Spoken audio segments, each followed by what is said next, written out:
Good morning, everybody, or afternoon, depending on what side of the continent you happen to be on. I'd like to introduce myself. My name is Rick Tobin. I am the CEO of Vanguard Media, which owns OHS Insider and Safety Now, and I'd like to welcome you to today's webinar on complex return to work cases, accommodating cognitive and physical impairments, with Rachel Mitchell. Rachel is the manager of ergonomics services with Ergo Inc., a national ergonomics consulting and training organization. Rachel is a Canadian certified professional ergonomist, or ergonomist. Is that right, Rachel? Is that right? I know I was going to mess it up. We practiced for like 5 minutes before the webinar, but I did it. And a registered kinesiologist with over 16 years of experience. She holds a Master of Science in Human Factors Engineering from Nottingham University and has over 15 years of ergonomics consulting experience in a range of industries ranging from manufacturing, corporate services to healthcare. She is also the president of the Canadian College for the Certification of Professional Ergonomists. Rachel builds relationships with employers, workers, and unions to ensure successful ergonomic and injury management outcomes, whether it be injury risk reduction, workstation and workflow design, ergonomics program development, or return to work planning. Now, before we dive into the webinar, I just want to go through some quick housekeeping tasks. One of the things that often comes up is, well, how do I ask a question? Well, that in and of itself is a question, but the way that you ask a question throughout the webinar is what you see in front of you is a screenshot of the GoToWebinar task pane. And what's on your screen or projector or whatever device you are using to watch this webinar should look something similar to that. You may need to click on that orange icon with the white arrow to expand open the dialog box. Within it, you see the questions pane. Simply type in your question at any time during the webinar. And if need be, I'll interrupt the webinar to ask the question, or we'll hold them till the Q&A period at the end. I know Rachel's excited, so the more questions, the better. One of the questions that we are oftentimes asked is, well, what do I do if I lose connection? Well, if it has something to do with the picture that you see in front of you, I'd probably suggest that you get a brand new monitor because that one looks a little dated. But if for any reason whatsoever you do lose connection throughout this webinar, simply call us at 1-800-667-9300 and one of our customer service representatives will work with you to get you back into the live webinar. Now, another question that we're often asked, and I know I'm stealing some of the thunder here, is, well, what about the additional resources, be it the slide deck or the webinar recording or any other ancillary material that's referenced throughout this webinar? We will be sending out an email shortly after this webinar concludes that will have within it a link to the webinar recording, the slide deck from today's presentation, and any other materials that we happen to discuss or make reference to throughout the webinar. That recording is available in perpetuity, and I know we're excited to have you share that within your organization. So with that, I think we will go straight on to you, Rachel, and I'll just pass on the presentation to you.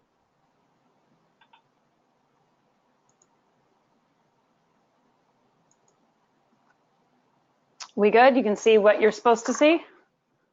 I can see what I think you want me to see, yeah. Perfect, okay. All right. Well, welcome everyone. Thanks for joining us today to have a bit of a chat about return to work and the increasing complexity of the sort of return to work landscape that we find ourselves in these days.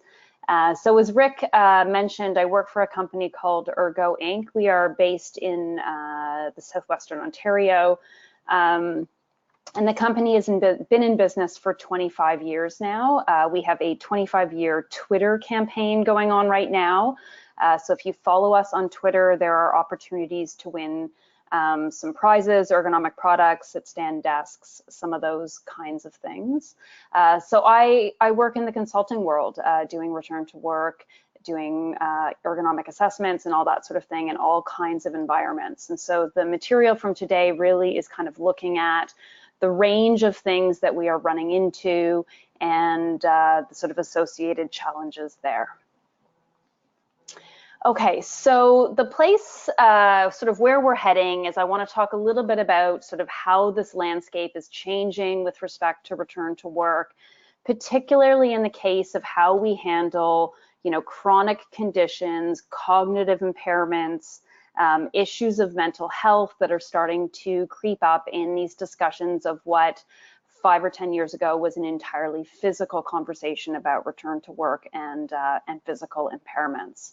We'll talk just briefly about the sort of general return to work process and the goals you should be heading towards if you are involved in return to work, regardless of what the condition is that you are dealing with. And then we're really going to spend most of the bulk of the time today talking about where things are going wrong. So, where are companies really struggling with successful return to work? Where are the spots that maybe we're missing steps that would allow us to improve our success rates? And some of this, you'll see there are some references in the bottom of the slides. A number of these have been pulled from general research, and so you'll kind of see those references in case you want to go back and look at any of those papers where I've pulled this information from. We're going to deal with kind of 3 case studies today, just to give you an opportunity to sort of see, how you might choose to apply some of this information. I do apologize, case studies are a little bit more difficult to do when we're doing this in a webinar kind of situation, since we can't really have a face-to-face conversation about it, but we'll do our best to kind of get through that. And then we're just going to finish up our time talking about, what are the ducks you need to line up to really ensure that you have the right kind of process moving forward so that you can be successful. Okay, so let's head right into this. So, things have been changing over the last couple of years. There's so much more awareness of mental health conditions and chronic conditions and how those things might be impacting people at work.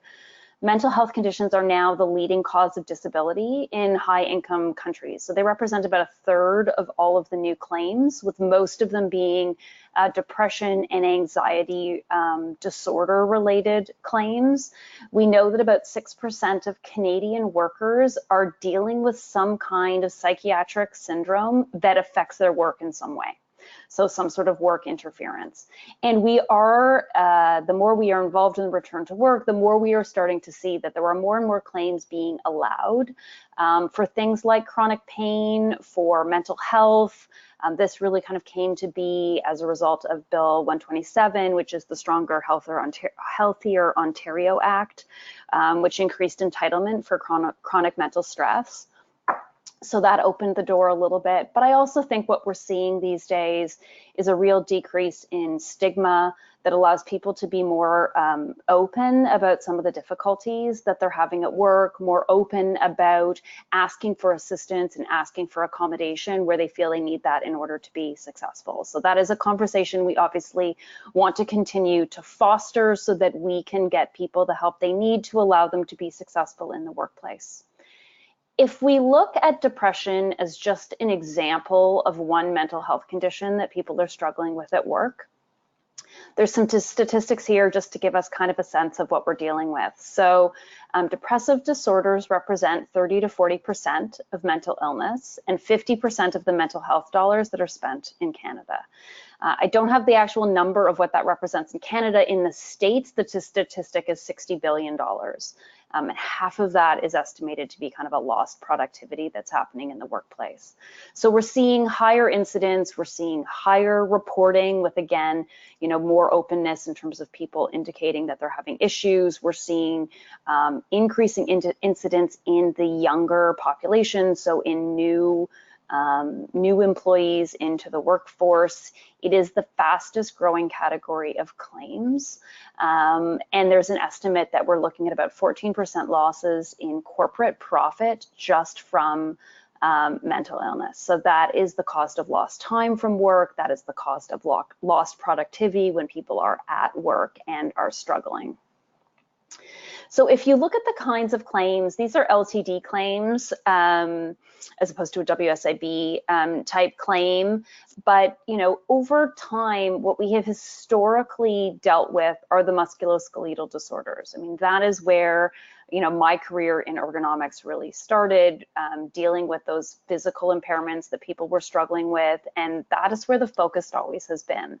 But you'll see that it's now the second bar in terms of the type of claims from insurers, and psychiatric claims are now a bigger piece of that pie.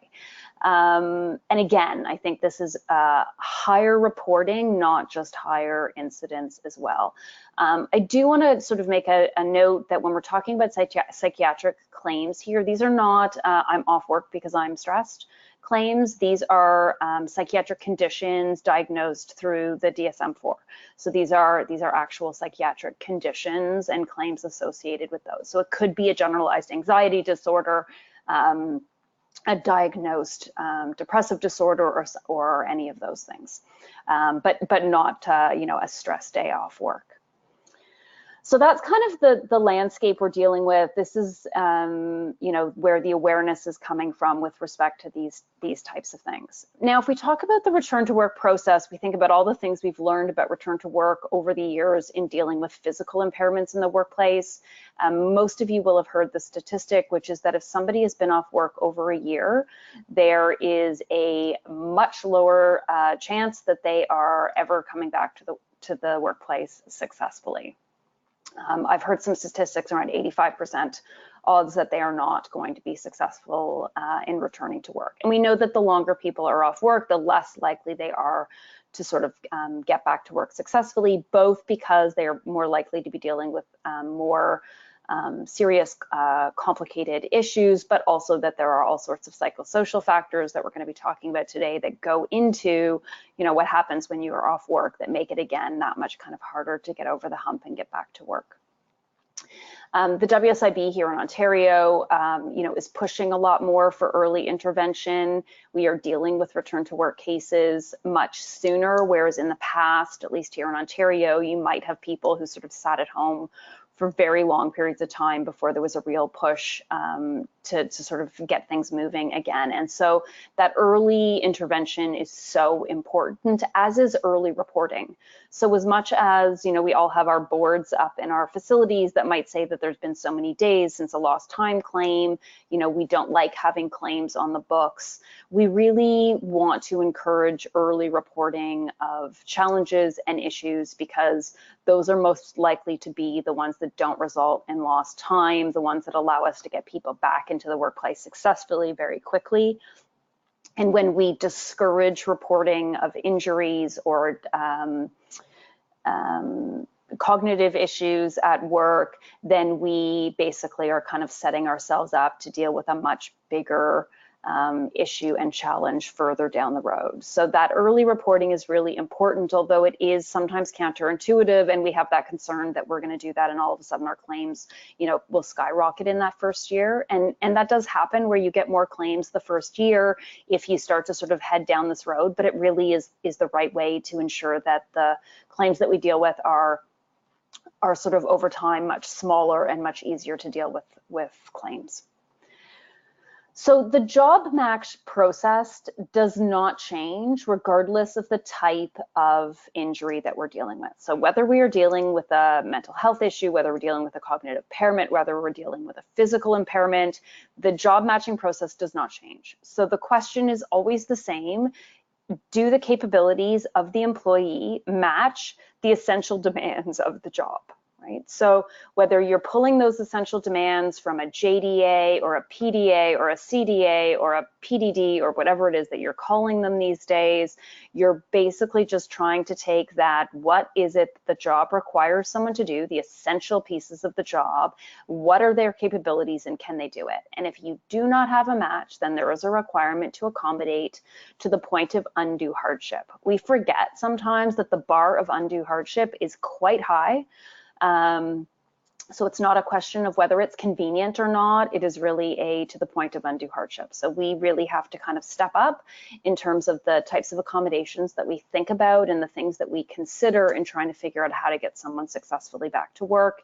And again, just the reminder that the goal is always to get somebody back into their pre-injury job and not to slide them into temporary work because it's easier to do on day one. If you can accommodate somebody in their regular job, you are long-term much more likely to be successful than if you move them to another job and then later on try to move them back. So that is the first goal before we start looking at modified temporary duties somewhere else. So as we all know, job accommodations, can involve anything from changing an environment, changing the equipment, excuse me, changing the tasks that someone's doing, changing the work process. When we deal with cognitive impairments, the types of accommodations that you have to think about starts to really expand. It might be the way that we do the work, the way that we interact with other people as kind of part of the process, and not just the environment in terms of kind of what we have to consider. So we've got to think a little bit outside the box. So let's give some thought here to, where things are typically going wrong. So the first challenge that we usually have is with the restrictions that we receive. And we have all had them come across our desks, these restrictions that say super helpful things like as tolerated. So if we don't understand the restrictions, we don't understand what someone is really able to do, we don't even understand whether they actually have medical clearance or not to return to work, it becomes very difficult for us to accommodate them and place them in something that is appropriate. Sometimes a lack of diagnosis, particularly when we're dealing with chronic conditions that haven't been diagnosed really well by the medical community, or we're dealing with a cognitive impairment, if the healthcare provider hasn't gotten to the point of diagnosis, they are sometimes a little bit more reluctant to provide limitations because they don't have the answer to the question on their end. So even though we're not waiting for the diagnosis, the reluctance is kind of on their end if they have not gotten to that point as well. And then as a result, we end up with these super vague restrictions and the sort of lack of information and things like that. The other is that when we start to deal with things like cognitive impairments, we need to keep in mind that it isn't, it can be very difficult to quantify what someone is able to do, right? So we can't quantify very well how much memory loss somebody maybe is suffering from. And so when we don't have that kind of quantified ability, then the question is sort of what do we compare that to in the workplace, and how do we figure out whether a job has too much memory requirement or not? So the things we need to think about in terms of ensuring we have a good process is making sure that we have really good communication with our healthcare providers. So we need to work on building better bridges with them. While they are not always great at providing us with really good restrictions, if we tell them more about what a job involves, we send them a letter, we send them a copy of a PDA or a CDA, they are much more likely then to provide you back with some useful information relative to what they understand that job now looks like. So they'll be better positioned to kind of to give you some comment on what somebody can do relative to that job. So it's important to ask for more information to build that bridge with the healthcare providers. And sometimes we just need to go back to sort of the medical providers and get more information. So maybe you need to request a cognitive assessment or an IME or an FAE. Sometimes we send notes to family doctors. They can be very challenging to get in touch with. Sometimes we send them a letter with like a multiple choice list of questions like, can they do A, B, and C? And we just ask them to like tick off the box and send it back. The less you ask them to read and fill out, the much more likely they are to kind of get back to you with some information. When we're dealing with cognitive impairments, I do kind of just wanted to talk about the CDAs, about a cognitive demands assessment for a moment. And because if we're using these documents in order to do a job match for a cognitive impairment, we need to acknowledge at least sort of where some of the challenges exist with creating these cognitive demands assessments. And one is, how do you objectively measure demands? How do you objectively measure you know, how many tasks you need to be able to do concurrently. And if you can't measure someone's ability, i.e. you can't measure, you know, the medical community is not measuring how many tasks somebody can do at the same time, then is there value in us measuring it in the workplace if there isn't going to be a sort of an ability to compare it to? Because it is relatively new, there was always a question about, you know, how well trained is the person who's completing a CDA? You know, do you need an entire CDA? Can you just add some cognitive demands into an existing PDA? And I think the answer to that really depends on the nature of your jobs. If you're looking at a primarily physical job, you're looking at a manufacturing job that is primarily physical, then you may want to incorporate some kind of cognitive sections into an existing PDA. You know, if you're dealing with a, you know, high level office job, let's say an administrator in a hospital who's dealing with, you know, families and super emotional situations and HR kind of issues, then that job is a really kind of primarily cognitive job, and it makes more sense to do a CDA kind of in full. And then the other is that I think at this point, we're not all still speaking the same language. And so, you know, we have different professionals who are starting to have to deal with these kind of cognitive impairments and quantifying demands in jobs.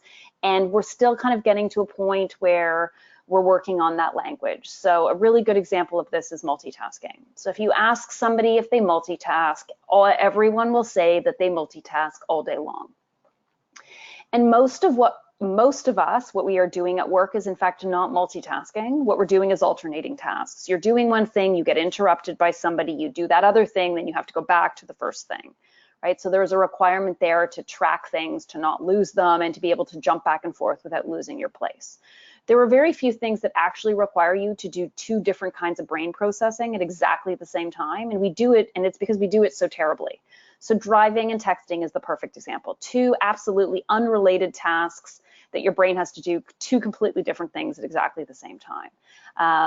So that's a real example of multitasking. But when we start to have these sort of more casual conversations about the demands of a job, you know, there are some challenges there because people will sort of raise their hand and say, no, I multitask, I do lots of different things. But that's really sort of an example of alternating tasks.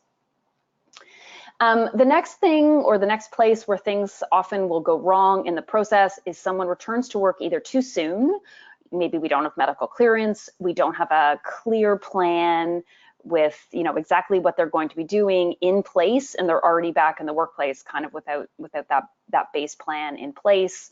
Sometimes we set the length of plans identical for everyone. So there is sort of like an 8-week and a 12-week plan that exists. We sort of plug everyone into the same length plan.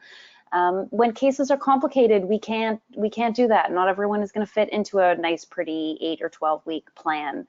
And maybe a plan doesn't have a lot of flexibility, right? We set all 12 weeks of the plan on day one. You know, it's pretty difficult to know where your life is going to be 12 weeks from today and how you're going to feel 12 weeks from today if you are dealing, you know, you are in a return to work situation. So sometimes we get a little bit ahead of ourselves and we forget that these plans need to be flexible, and then people are not successful and they have a lot of work absences when they come back to work. So we need to ensure that people return to work when they are medically clear, after there is a plan in place. Everyone knows what that looks like, what they're going to be doing. There's kind of no confusion about that process. We've got good functional abilities information so that we ensure we have an appropriate job match. And our return to work plan is flexible, right? If we've got someone with a chronic pain condition, you know, they may do better working full days on alternate days as compared to half days, 5 days a week. There are some conditions where people may do better first thing in the morning, or people may do better later in the day. And so we need to take those things into account to ensure that we're designing plans to help someone to be successful and not just using the template that we used for the previous person. And then there has to be sort of a collaboration. So they are checking in regularly and we are progressing the plan based on how they are doing, which isn't to say that we can't push people. We can continue to move them forward. But sometimes it can just be too overwhelming to know what week 12 looks like in week 1. And so we give some people some time to adapt and do 4 weeks and see how they manage and continue to encourage them forward, but doing those in kind of smaller chunks at a time.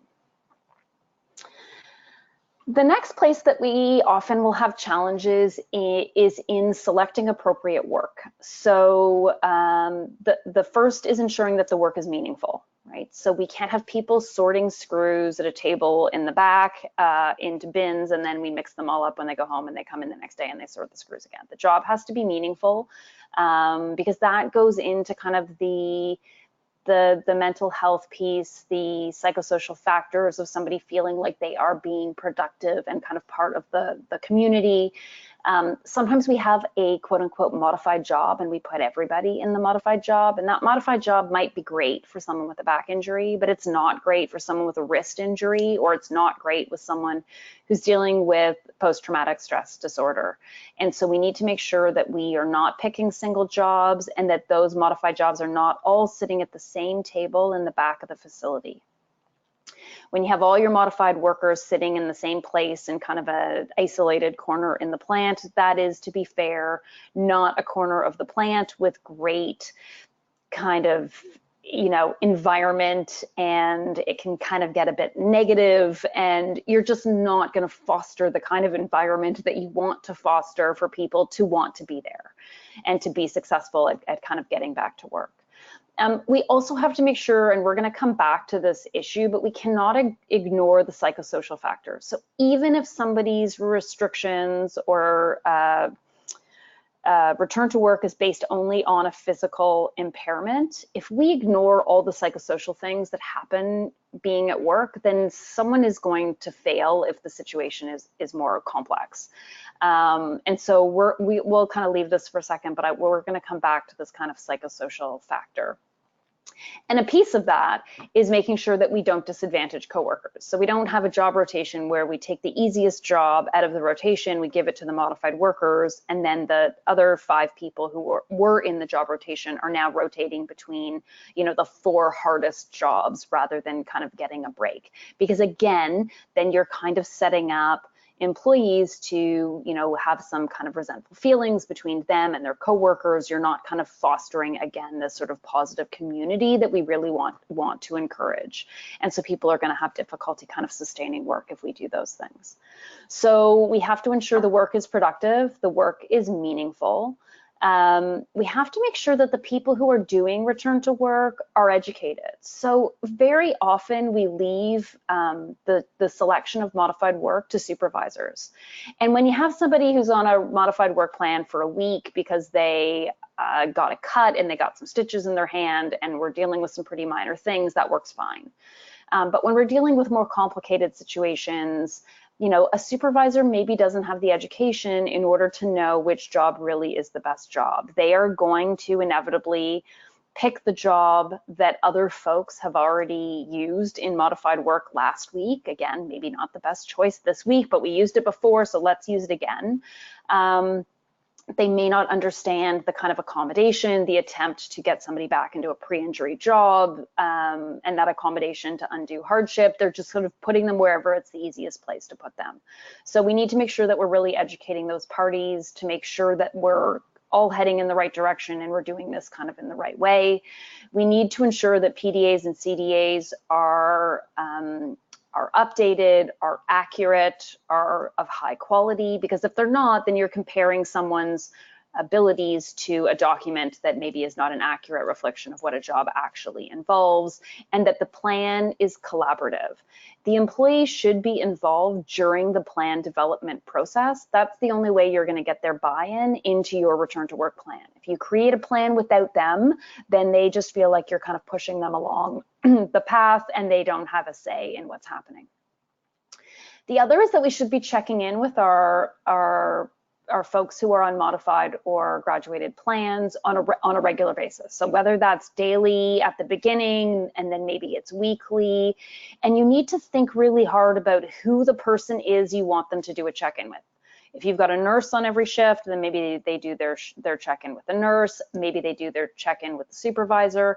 But if the relationship between the employee and the supervisor is not a strong and positive relationship, then that is not the right check-in person, even though we might default to the supervisor. So you default to the supervisor, except in cases where they don't get along that well.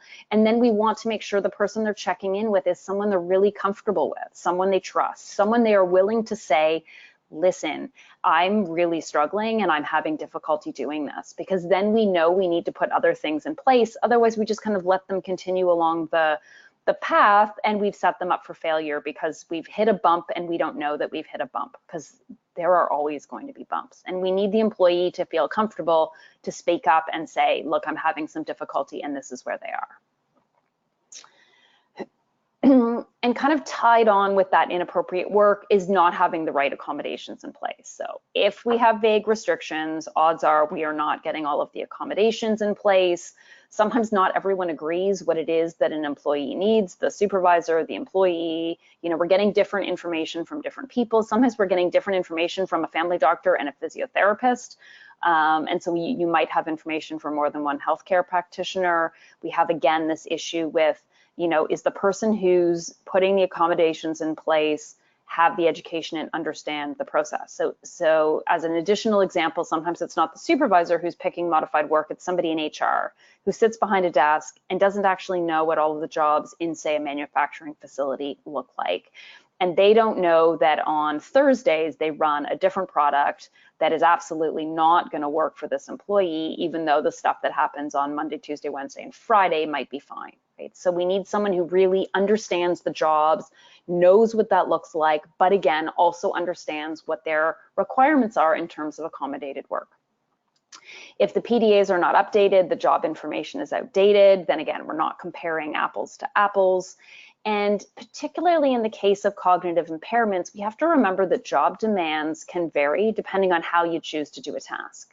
So you might have one employee who kind of does task A start to finish and then starts task B, and you might have somebody else who sort of does two tasks at the same time, because then they want to kind of be able to take them down to the print room at the same time. And depending on how they do a task might determine whether or not something is going to work for someone or not. So we have to recognize those differences in task performance and help to select those techniques that might help an employee to be more successful. Sometimes we put somebody in a new job and we don't train them appropriately, and whether that's not training them on equipment, not training them on process. Again, you know, imagine somebody with an anxiety disorder, you put them in a new job and they just don't understand what it is they're supposed to do. You are now contributing to the anxiety and are not likely to result in having a lot of success. They're not going to perform well. They're going to be missing work. So again, you'll sort of see these sort of common threads are going to come up time and time again. So the plan needs to be written, right? We want everyone on the same page. The development of a plan has to be collaborative. And ideally, you should have a library of your PDAs and your CDAs so that when you need them, they are available and they are updated. We need to recognize where those training opportunities are. And particularly in the case of things like chronic pain, and some of the mental health disorders, job coaching can be really critical and so helpful in allowing people to help them figure out a different way of doing a job. They may have been doing the job for 20 years one way and they just need to find a new way of doing it. And when you've been doing it for so long, you lose perspective, and sometimes an outside person may have some additional perspective of another way to do something. And with chronic pain, that kind of pain management piece becomes really important. Anxiety disorders, these are going to become important. And again, making sure that as we hit those expected bumps in the road, that we are following up, that we're kind of addressing issues as they come up. So I said we were going to come back to psychosocial factors. So I'm just going to, you know, bear with me. I'm going to read you this quote because I really think that this provides a lot of insight here. And that is that believing that psychosocial factors play a role in determining when and how someone gets back to their normal routine is not the same as believing that a health problem is in somebody's head. So sometimes people are like, oh, you know, it's just in their head. It's not in their head. The issue is that the way in which the way in which we address these issues, the way in which we deal with them is going to have an effect on how successful someone is with returning to work.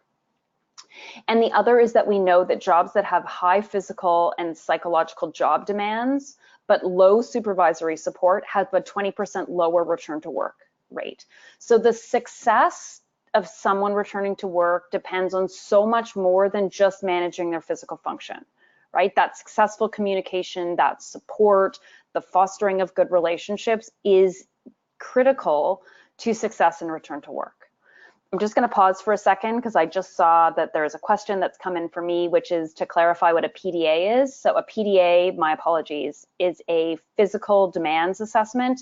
It is a job description that outlines all of the physical requirements of a job. So generally, those are the things requested by WSIB, and sometimes we send them to doctors in the case of injuries at work, and they would explain how much walking a job has, how much sitting, how much standing, how much lifting, carrying, all of those kinds of things. And a CDA is a cognitive demands assessment. It is a similar thing. It is a job description, but it outlines the cognitive requirements of a job. So what are the memory demands in a job? What is the emergency management response demands in a job? What are the reading and writing and mathematical kind of requirements of a job? Okay, so coming back to the psychosocial factors. So what tends to happen and what we start to see when we haven't paid attention to these, and I would say this is the piece we are probably most likely overlooking because it requires a little bit more of a kind of thoughtful process and can sometimes take a little bit of time. So we preach and return to work early contact, right? Making sure that we reach out to an employee right away, that we get them back into work. But if the employee and the employer don't have a good relationship, then that early contact can actually set things up for disaster. So you reach out to an employee who doesn't have a great relationship, the supervisor calls them at home, we'd like you to come in tomorrow. That phone call doesn't feel like the employer reaching out to say, are you doing okay?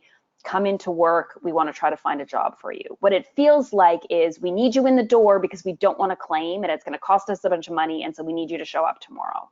And so it feels like an obligation, not an invitation or sort of a concern about how well somebody is managing if they've gone home from work. And so what you'll see is that the employee is kind of disengaged from the return to work process. They may say things like, they don't feel like people believe them. They're appearing like they're trying to defend themselves.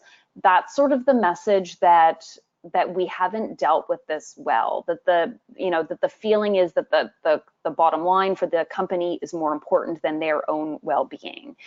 And this can also occur where we don't have a formal procedure. And sometimes we have a formal procedure for how we deal with physical return to work issues, but we may not have a procedure for how we deal with a mental health return to work process or a cognitive impairment. And so what happens is an employee goes off work and they have no idea what to expect. So you've got somebody who's already dealing with, let's again say, an anxiety disorder, or they go home and they don't know what to expect. They don't know when they're going to get called. They don't know what the return to work process is going to look like. And we have just basically made their anxiety issue that much worse from the lack of understanding. So we need to be clear that process is always the same. There may be some small variations, but as we formalize and make that process clearer, then we sort of take that out. If employees are being segregated, the work they're doing lacks values, then we're going to have issues with these psychosocial factors. If we're disadvantaging coworkers, i.e., I have a job and every time I have to lift something that's more than 10 pounds, I have to go stop Bob. Bob has to come over and lift the thing for me. Bob is not going to be happy about this. And now we've sort of interrupted some of, again, those good relationships that have the potential to be helpful, but now are going to be harmful as well. And then again, sort of if we don't address people's fear of re-injury, if we don't make them confident that they can be successful and we don't assist in that process, then we're likely to have some challenges. So these are really kind of the big takeaway messages. These are from an article by McKechnie from 2006. And And that the sort of takeaway messages from there is that you need to foster an environment of goodwill with respect and trust. And so if you can do that, then you are kind of in the right process. The return to work needs to be collaborative, it needs to be formal. Employees need to have a sense of control, right? We're asking them how they're doing, we're developing a plan as we go, that we find a way to ensure that that open initiation, that initial call to an employee who's at home feels friendly, feels open, feels care-oriented and not cost-oriented. That when they come back to work, that they feel integrated into the rest of the community, and that what they're doing has value. And again, that we are trying to promote those really good social relationships so that we give them contact people that they work really well with. So let's take a look at a couple of kind of case studies here, and I'll give you kind of a couple minutes to sort of think about these things as we go, but some of them may be things you want to give some thought to after the webinar, because I do want to make sure I leave time for some questions and things here as well. So if we think about a case study of a cognitive or mental health condition, let's, for the sake of argument, say that we're dealing with a depressive issue. We start off right away with a challenge, which is that somebody has an invisible injury that nobody can see. They may have some fear that they're going to be judged by other people because there's some stigma. They may feel their coworkers, their employer do not understand kind of what they're dealing with and what they might need. So the two questions to kind of think to yourself is, one, how are you going to measure or quantify what this person can do when they come back to work? So how are you going to figure out what kind of accommodations you need to put in place for someone who is returning to your workplace with some sort of depressive disorder? Okay, so those are some things that sort of to think about.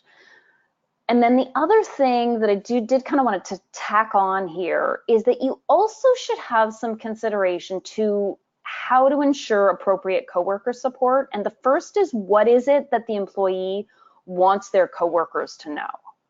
So there are some people who are very private and they don't want anyone to know what's going on, and then we need to respect that, obviously. But there are going to also be situations where somebody maybe doesn't really want to tell their coworkers, but they kind of want their coworker to know. And so you can make an offer to say, what is it that you'd like your coworkers to know? And if they have a consistent go-to person that they go to when they need help or for any kind of task that requires some kind of collaboration, you set them up with some kind of buddy. Maybe they want their buddy to know what's going on so that their buddy can better assist with the process. So you need to have that conversation with an employee about what they want people to know, who they want to know, do they want to tell people, do they want you to tell people, again, respecting kind of the issues of privacy, but that we are, again, setting them up to be successful, that we're fostering a welcoming environment. Somebody comes back to work, they've been off for six weeks, like, do they want donuts in the lunchroom when they come back on the first day, or do they just want to kind of go about their business quietly? And ensuring that your environment does not tolerate gossip in any way. So again, kind of back to the specific employee. So they come back to work, we've got the sort of depressive disorder. We are focusing on their functional abilities and not the symptoms or the cause of the illness. So at this point, once we are looking at a return to work plan, it's not about the depressive disorder. It's about what the depressive disorder causes. So what is it that you have difficulty with when you come back to work, right? What is it that you anticipate being a challenge? Is it that you are having issues with memory, right? Do we need to come up with a system for writing notes and putting things in calendars so that you don't have to remember and recall so much information? Is it that, really loud environments are difficult, right? So it's not about, again, the symptoms, it's not about the diagnosis, it is about what is the worker's abilities, what are they going to have challenges with, and then making sure that the work fits in with those kinds of things. Here are some 5 key principles that were pulled out of an article from the Occupational Health and Safety Agency for healthcare. And these were their key principles for return to work for mental health disorders.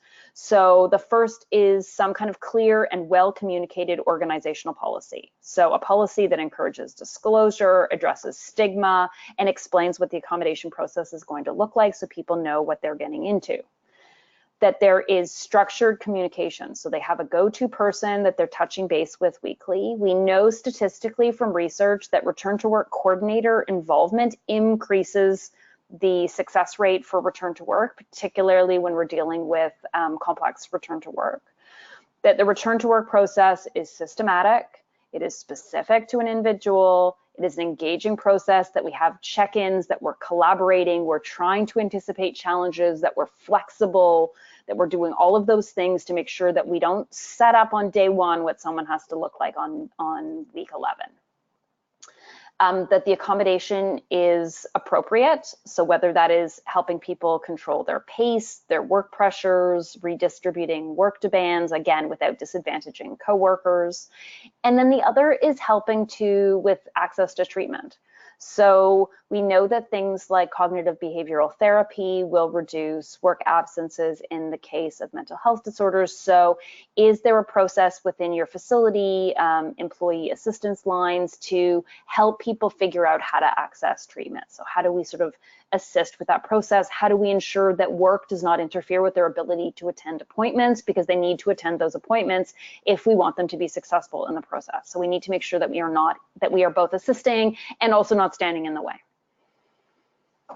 Okay, so let's deal with one that's gonna be a little bit easier to wrap our heads around, one that maybe most of you have dealt with in the workplace, because it does seem these days that we are dealing with more concussions in the workplace than I think we were 5 or 10 years ago.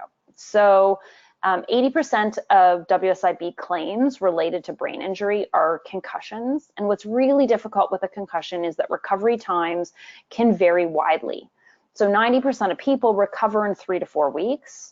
But you get this sort of like 10, sometimes 15% of people who require much longer recovery times, and those are generally referred to as people with post-concussion syndrome. So that becomes really challenging to kind of figure out, how long someone's going to need to recover, and also that, we are dealing with something that kind of bridges the gap between physical and cognitive. So both physical activity and cognitive activity can both aggravate symptoms, and that we also have seen through research that recovery for these kinds of things is affected by kind of social support. So people with better social support, people who are more generally resilient, will recover faster. So imagine somebody who's an administrative clerk who deals with the public, so the person who sits like at a front desk in town hall, in a community center where you go to pay your parking tickets, whatever the case may be. So imagine someone who has a concussion, has been off work 3 weeks, now has medical clearance. They have a doctor's note, which again doesn't focus on a diagnosis of concussion, but rather is telling us what someone needs or what someone's able to do. So this person is light sensitive, has poor concentration, and difficulty with multitasking. So again, much more helpful than returning to work with concussion. We need to know where the issue actually is. So some questions for you are, what kind of challenges would you anticipate in a situation like this? What is it that this person is most likely to have difficulty with? What kind of tasks are going to be problematic? What kind of steps do you need to take? What kind of accommodations might you consider for this particular individual? And then what is the key to being successful here? So I would say from my perspective, the key to success here is ensuring that there is good employer support and that there is really good communication, because concussions are also one of these things that vary day to day. Right? And so people are going to have good days and people are going to have bad days, and that a plan needs to be somewhat flexible, because we don't know whether this is someone who's going to be the 90% who recovers really quickly or the 10% who recovers a lot more slowly. And then in terms of accommodations, we may need to limit environmental stimuli. So maybe initially we need to limit their exposure to the public. Maybe they're going to need to work and do some tasks in a back office and gradually work their way up to being able to maybe cover for breaks for somebody at the front. So they're doing short periods of time in conjunction with the public as they start to build up their tolerances, that we're building in rest breaks, that we're building in pacing, that we help them figure out how to manage other stressors that kind of happen in that workplace. And then the other piece is that sort of communication with the healthcare provider to make sure that we start the return to work at the right time, because timing it with concussions can be really difficult. And if they're working with a healthcare provider, then there's some opportunity to reach out to a healthcare provider, again, with the required consent, to say, this is what the job involves, and do you have some activities this person can work on to build their tolerance for noise or their tolerance for light, because our desk happens to be in a space with lots of windows, so that they are assisting with you in doing a work hardening kind of process. So they can be really helpful for those types of things as well. Okay, so the last one I want to look at is a pain-related condition. So I spent a number of years working for chronic pain programs, doing return to work, and these are really challenging. Again, it's an invisible injury with a lot of sort of lack of understanding in terms of what's going on. These are the folks who are always told that their pain is in their head.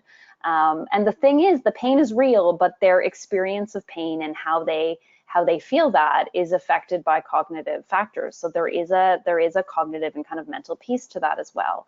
And for them, return to work is a very socially kind of fragile event, and defining their abilities is that much more difficult because their tolerances are pain limited typically.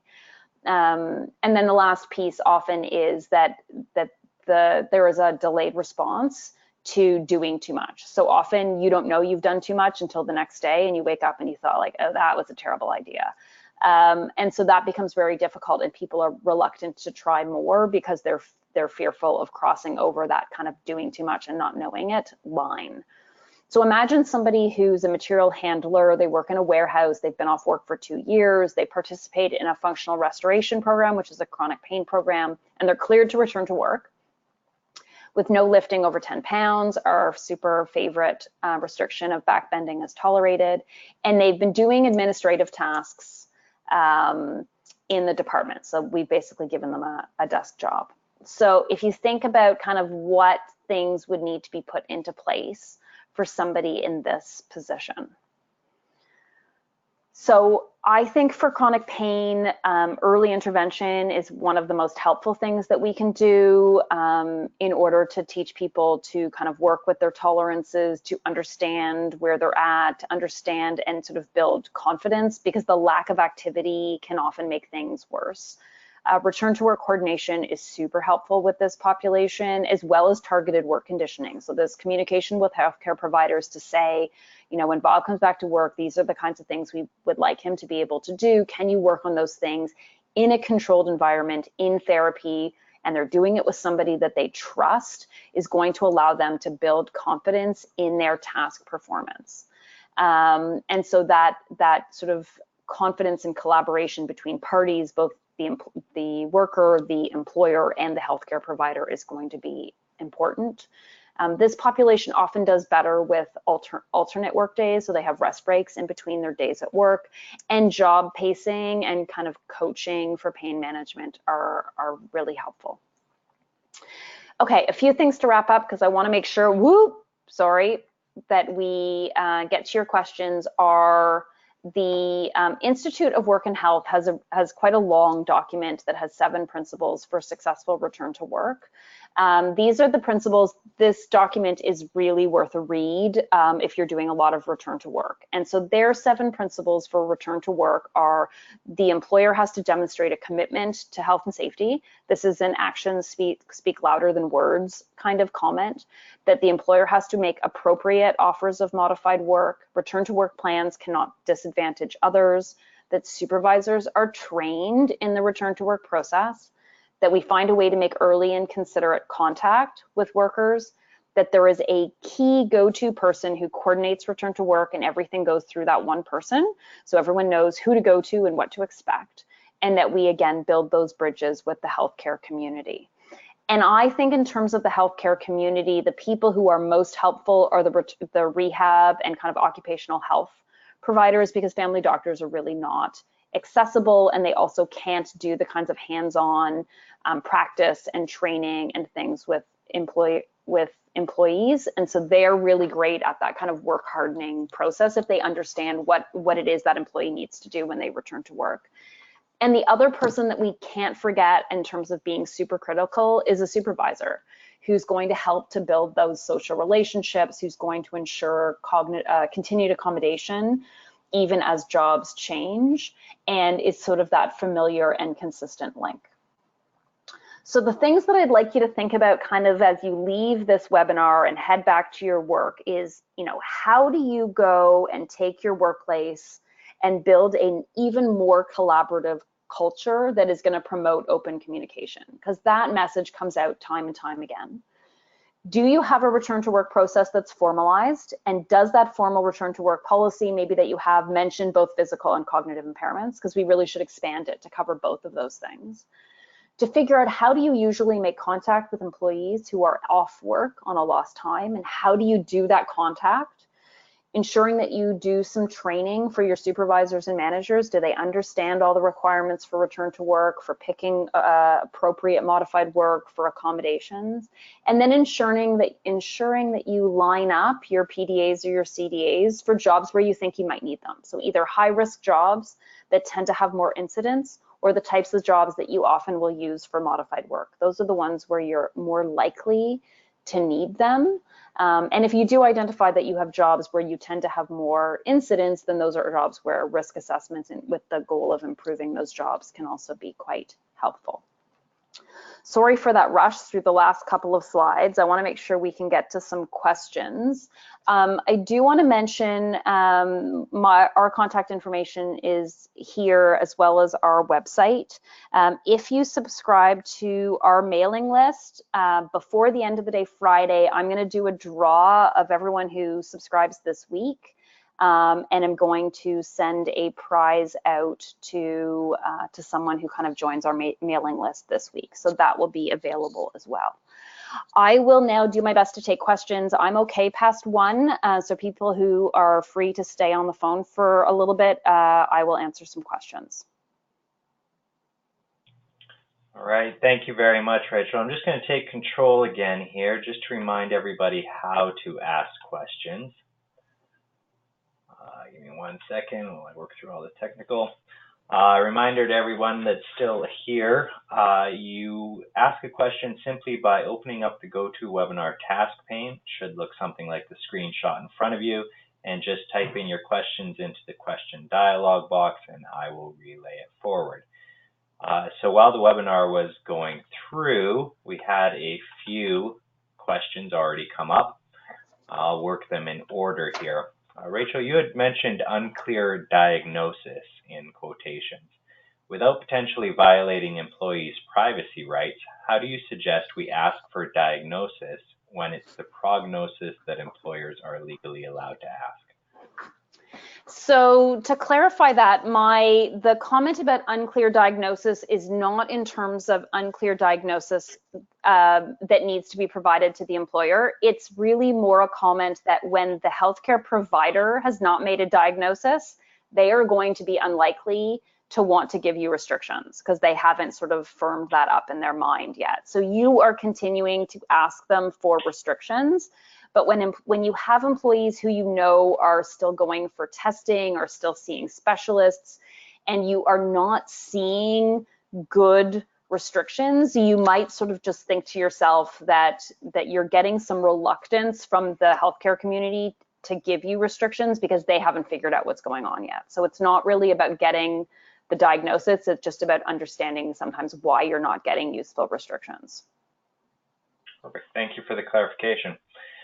Another question here, what ways could you help them manage stressors? So it's about ensuring that that employee, has a trusted person they can sit down and talk to, and understanding, what is it that they find stressful in a job. It's really just about having sort of an open and honest conversation with someone about, what is it that you're finding kind of overwhelming, or what is the thing you're most concerned about being successful with. And if you can understand what that is, sometimes even not using those kind of words of stressors, but like, what are you worried about coming back to work, or what do you think are going to be your challenges? If you can understand that, then you might be able to help people, break a task up into pieces, help people with their scheduling, assign them help with things that they might need help with. Often it's just about breaking something up into more manageable pieces, or extending deadlines on things. People may not be able to keep up with something that they kept up with before. But really, I think the answer to that is really about, making sure there's someone they're comfortable talking to and having a conversation about what they need help with. Perfect. Thank you very much. Another along the lines, how does an employer handle cases where a physician does not support return to work, but the OT does?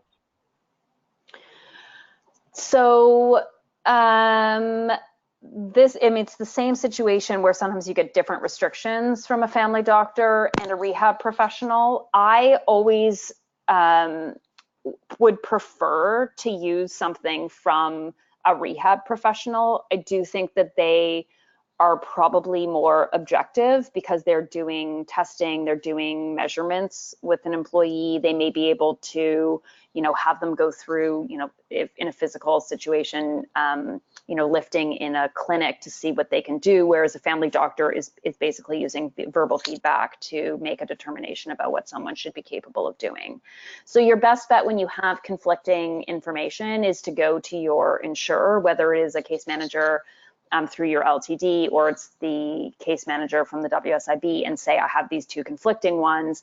Really, generally, you're going to sort of want to ask permission to say, we'd like to use, what the physiotherapist or what the occupational therapist is recommending here, and they'll give you the go ahead.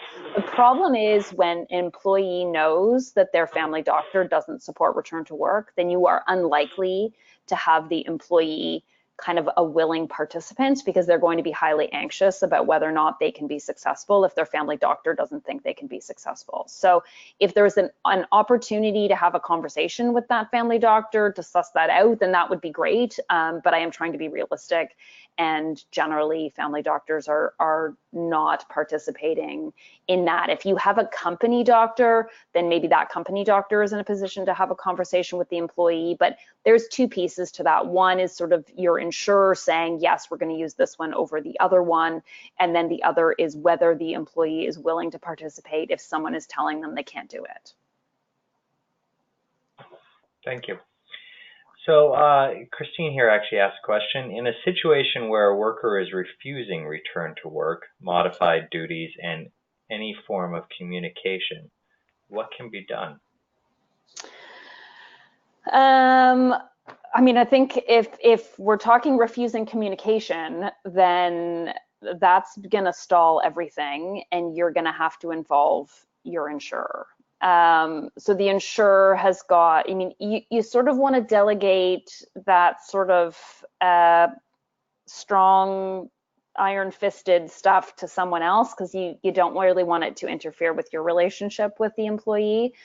But at some point, someone is going to have to say to an employee, listen, you can participate in return to work, or your benefits are not coming in. And ideally, you don't want to be the one to have to say those things. And hopefully if we do better jobs at fostering really good, collaborative environments with good relationships, that maybe we don't end up there, but we do once in a while. And so I think you need to talk to your insurer, they need to have that conversation with the employee, because there is an expectation, at least when we're dealing with WSIB, and I assume most insurers, LTD insurers would be the same, that employees are required to participate in a return to work process in good faith, and benefits get suspended when they're not. So you might need to get kind of over that hump. And then when you can at least have a conversation with them, then you need to understand why it is that they're unwilling. Because if you don't understand why they're unwilling, then you can't put the right things into place in order to move forward. Okay, great. So, Rachel, is it undue hardship if the return to work requirements for an injured worker could create a safety hazard for coworkers, especially when it comes to cognitive impairment or limited ability to multitask? I don't think it wouldn't qualify as undue hardship, but I would say that I don't know what category that falls under, but I can't expect anyone would ask you to put something in place that is going to endanger anybody else. Like, that would be an unreasonable expectation. It wouldn't fall under the definition per se of undue hardship. But we think about, there are jobs out there that get classified as like safety sensitive jobs. I'm thinking like, city bus drivers are classified as safety sensitive jobs, and then all kinds of other rules fall into place. So if we're dealing with those kinds of things, then accommodations become a little bit different. But obviously you cannot endanger other people, and you would be expected in that kind of rules of undue hardship to find a way around it. Okay, great, thank you. Now, a lot of your examples and discussion here were production, manufacturing, kind of physical work related, but can you maybe elaborate a little bit more about cognitive impairment, limited ability to multitask when it comes to executive workers? Yeah, so the example that I was giving about like a hospital administrator, right? So, and when I was talking about, things like anxiety disorders, that applies to any kind of job. So the process has to be the same. You're still looking at, what it is that they need to be able to do. Do they truly need to be able to multitask? Because again, most of the time they're not multitasking, they're alternating tasks. And so you may need to look at those jobs, and sometimes I phrase it in terms of like, how many balls do you have to keep in the air at the same time? Some of these high level executive jobs, even nursing kinds of jobs, require people to track a lot of information in their heads at the same time. So they're constantly juggling a bunch of things. They get interrupted, they go over and do something else. And you've got to figure out how many balls are in the air and what is going to potentially go wrong if they drop one of those kind of proverbial juggling balls. And so when you're accommodating a cognitive impairment in that job, and somebody has difficulty juggling, because they can't do that kind of mental processing, they can't track that many things, then you need to figure out how you take some of those balls out of the air. So how are you going to redesign the way the job is done so that they only have to track a couple of things at a time, right? And then the rest of them are kind of, written down on paper, or some of those tasks are temporarily delegated to another role, or I'm job sharing with somebody else. But in the case of that kind of multitasking example, you've got to get some of those balls out of the air. Now, you may not be able to elaborate on this because there are a lot more conditions, outlying kind of circumstances related to it. But at what point does a job redesign for return to work accompany a compensation adjustment? Can you say that again? I said, at what point does a job redesign for return to work accommodation, is it allowed to accompany a compensation adjustment? I don't know that I can answer about compensation adjustments. It's sort of outside my scope, but a job redesign, if it wasn't deemed to be undue hardship, could be an expectation. Okay, thank you. You had mentioned pain management in one of the slides. Do you know of any pain management courses or programs online? Oh, online? No. But there are generally pain management programs are often referred to as functional restoration programs. So if you're Google searching, try functional restoration programs. The WSIB has a number of programs. So if you have somebody who is on, if you're in Ontario, but I assume the same kind of thing would exist outside, and I apologize, I don't know all the provinces super well. But you could go through your insurer and ask them if they have got a program. Generally, those chronic pain management programs are kind of cognitive behavioral therapy based programs, but they are, at least in Ontario, typically funded by the WSIB. Okay, thank you. And our last question that we have on here, and I lied. Another one came up.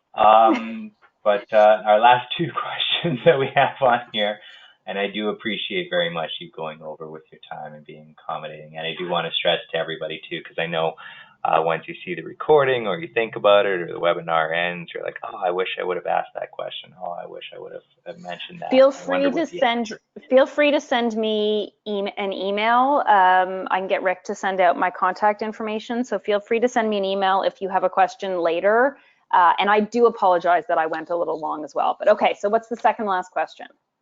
All right, second last question, potentially third, but for our accommodations, it is very frustrating because doctors are not providing us with limitations and restrictions, but rather, quote, tell us, end quote, what the accommodation needs to be.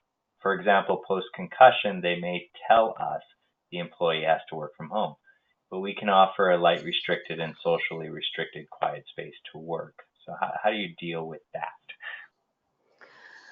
In a perfect world, you find a way to go around the doctor and you get restrictions from somewhere else. The doctor really should not be providing you with is required to do X. I mean, we see it though time and time again. I have gotten doctor's notes for bus drivers that say driver can only drive bus number 7. And you think, like, what objective information has led the bus driver to decide, or the doctor to decide someone can only drive bus number 7 or needs to work from home?